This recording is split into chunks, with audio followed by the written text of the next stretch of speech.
ഞാൻ എന്തിനാണ് എൻ്റെ കാര്യങ്ങളുമായിട്ട് മുന്നോട്ട് പോകുന്നതെന്ന് തുറന്ന് ചോദിച്ചത്, എന്നോട് തന്നെ ചോദിക്കാനുള്ള അവസരം ഉണ്ടായത് ഞാൻ മഞ്ചേരി ഗേൾസ് ഹൈസ്കൂളിൽ ജോലി ചെയ്യുമ്പോഴാണ്.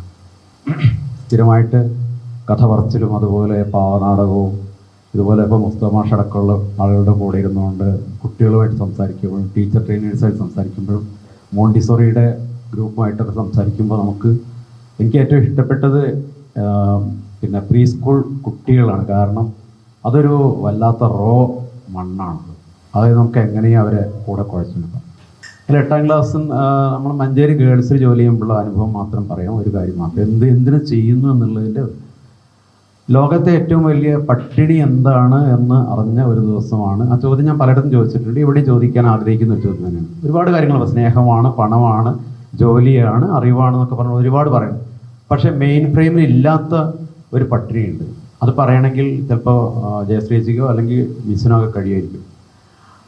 ഇത് തുറന്ന് എന്നെ കൊണ്ട് ചിന്തിപ്പിച്ച ഒരു ദിവസം ഉണ്ടായിരുന്നു മഞ്ചേരി ഗേൾസിൽ ജോലി ചെയ്യുമ്പോൾ. അവിടെ ഒരു ദിവസം രാവിലെ ഞാൻ ചെല്ലുമ്പോൾ സാധാരണ എല്ലാവരോടും ചോദിക്കാൻ ബ്രേക്ക്ഫാസ്റ്റ് കഴിച്ചു കേൾക്കുന്നുണ്ടാവുന്നുണ്ട്. അവിടെ ചെന്ന് രാവിലെ ഒരു കുട്ടി ഇതേപോലെ ഒരു സെക്കൻഡ് സ്റ്റെയറിലാണ് ഞങ്ങളുടെ ഓഫീസൊക്കെ. അപ്പോൾ അവിടേക്ക് ചെല്ലുമ്പോൾ കുറേ ഗുഡ് മോർണിംഗ്, മിസ്സാവുന്ന ഗുഡ് മോർണിംഗും തിരിച്ചിടുന്ന ഗുഡ് മോർണിംഗ് ഉണ്ട്. കഴിഞ്ഞപ്പോൾ ഒരു കുട്ടി അവിടെയുള്ള ഒരു പില്ലറിൻ്റെ സൈഡിൽ നിന്നുകൊണ്ട് അപ്പുറത്തെ ഒരു കോറിഡോറിലേക്ക് നോക്കി നിൽക്കുന്നുണ്ട്. എന്താ വല്ലാത്തൊരു സങ്കടമുള്ളൊരു കണ്ടീഷനിലാണ് നിൽക്കുന്നത്. ഒരു പെൺകുട്ടിയാണ്, 8ലോ 9ലോ പഠിക്കുന്ന. അപ്പോൾ എന്താ ഇങ്ങനെ ഒറ്റയ്ക്ക് നിൽക്കുന്ന, ബ്രേക്ക്ഫാസ്റ്റ് കഴിച്ചില്ലേ ചോദിച്ചു. ബ്രേക്ക്ഫാസ്റ്റ് കഴിച്ചോ എന്ന് ചോദിച്ചാൽ കഴിച്ചില്ല സാറേ. പിന്നെ എന്താ ഒരു മുഖം പിന്നെ രാവിലെ തന്നെ ഇങ്ങനെ ഇതാക്കി. ആ സമയത്ത് പറഞ്ഞെന്താ വെച്ചാൽ, ഞാൻ ഇന്നലെ അച്ഛൻ്റെ അടുത്ത് വല്ലാതെ ചീത്ത കേട്ടു.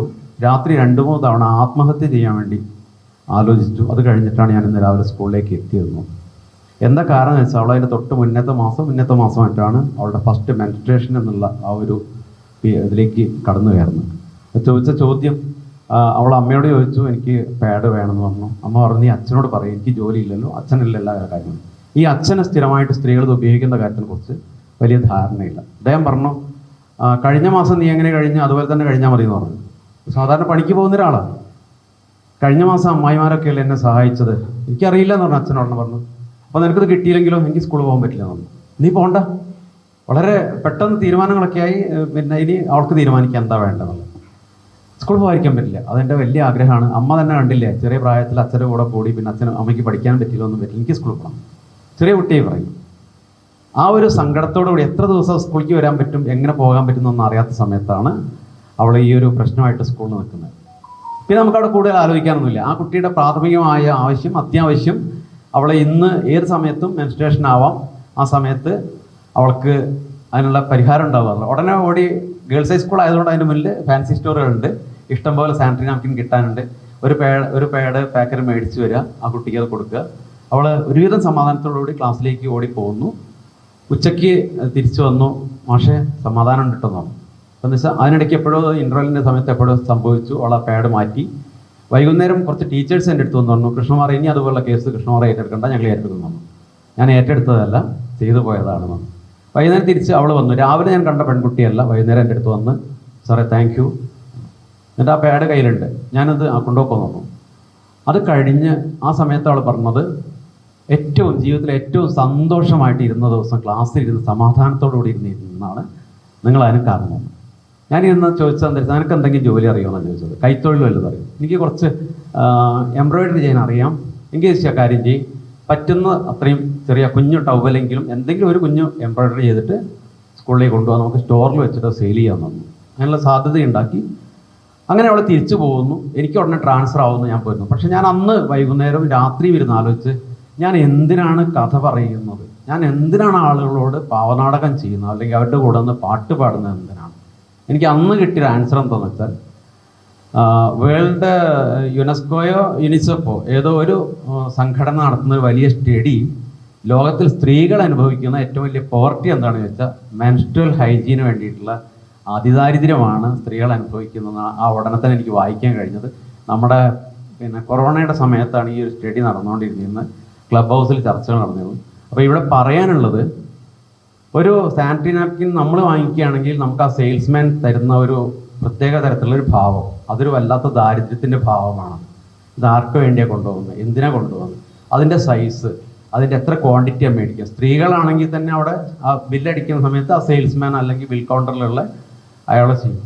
ഇങ്ങനെ അവിടെ നിന്ന് തുടങ്ങി. ഇതേപോലെ കുട്ടികൾ ചിലപ്പം സ്ത്രീകൾ തന്നെ, വലിയ സ്ത്രീകൾ തന്നെ ആത്മഹത്യക്ക് ശ്രമിക്കുന്ന, അല്ലെങ്കിൽ ആത്മഹത്യ ചെയ്യണമെന്ന് ആലോചിച്ച് പോകുന്ന, അല്ലെങ്കിൽ എനിക്കൊരു ജോലി ഉണ്ടെങ്കിൽ പറ്റുമെന്നുള്ളൂ. ഈ മനുഷ്യന് പറ്റിയെന്ന് വെച്ചാൽ ട്രഡീഷണൽ ആയിട്ട് കണ്ടിട്ടുള്ളത് വെള്ള തുണികളോ അല്ലെങ്കിൽ തുണികളോ ഉപയോഗിക്കുന്ന കുറേ സ്ത്രീകളെയാണ് എനിക്ക് പരിചയമുള്ളത്.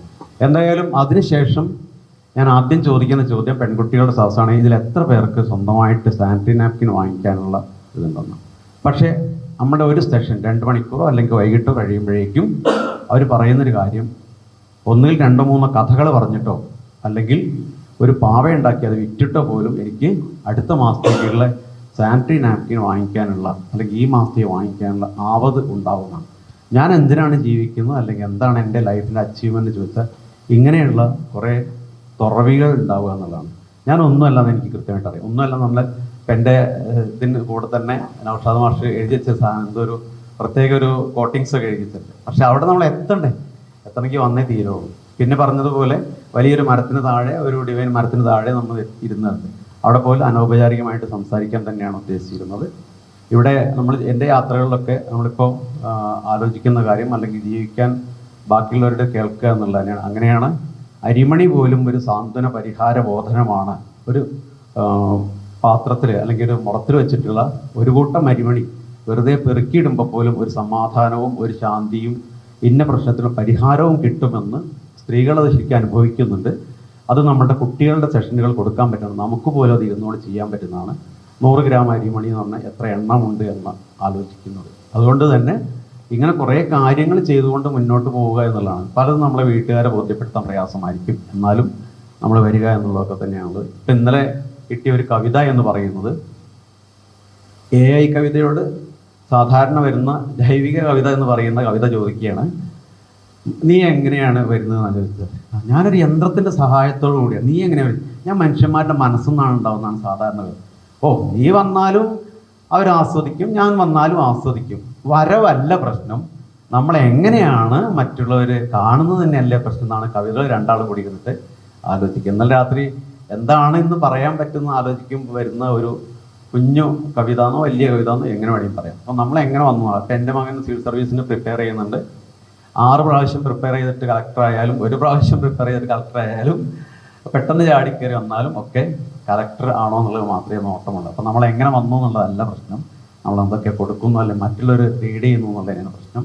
ഒത്തിരി പറയാനുണ്ടാവും. എന്തായാലും പിന്നെ ഇതിനൊക്കെ കാരണം നമ്മൾ ജീവിച്ചു വന്ന ചുറ്റുപാടും നിങ്ങളെപ്പോലുള്ള മനുഷ്യർ. പിന്നെ ഞാൻ പറയുന്നൊരു കാര്യമുണ്ട്, എൻ്റെ സൗഹൃദങ്ങളൊന്നും നിലനിൽക്കുന്നത് എൻ്റെ ഗുണം കൊണ്ടോ എൻ്റെ മഹിമ കൊണ്ടോ അല്ല, മറിച്ച് എൻ്റെ ചുറ്റുപാടുമുള്ള എൻ്റെ സുഹൃത്തുക്കളുടെ നന്മകൾ കൊണ്ടും അവരുടെ സ്വീകാര്യത കൊണ്ടും മാത്രമാണ് എൻ്റെ സൗഹൃദങ്ങൾ നിലനിൽക്കുന്നത്. സ്നേഹം, സന്തോഷം.